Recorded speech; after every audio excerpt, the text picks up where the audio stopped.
До крајот на оваа или почетокот на наредната година во државата треба да бидат завршени сите крупни проекти кои веќе се започнати.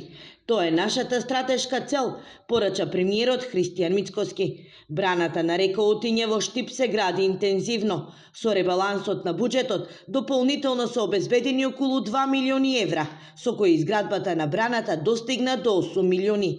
Приоритет на оваа влада е изградбата на брана на река Речани во Кочанско, иако во минатото некој си поигрувал со државните пари, па поради тоа проектот се уште не е завршен, посочи премиерот. Наша стратешка цел ќе биде се што е почнато и заглавено да го одглавиме и да ја засилиме динамиката на реализација, и тоа го правиме, пуштаме патишта, пруги, капитални инвестиции, меѓу кои е и браната Отиње. Се разбира дека планираме и развој, развојот се планира, се проектира и очекувам веќе до крајот на оваа година, евентуално првата половина следната, оние крупни, големи проекти да ги завршиме и да отпочнеме со нови развојни проекти преку инвестирање во општините, токму тоа и го правиме. Пред стартот на есенската жетва, но и сејдба, околу 46.000 земјоделци ќе добијат ваучери за зелена нафта.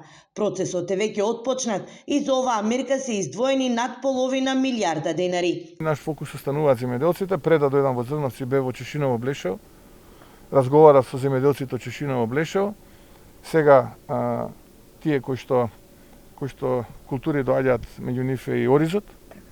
Така што фокус во периодот што следи имаме таму, па јаболкото, па тутунот, така што имаме еден план како завршува една, почнува некоја друга реколта.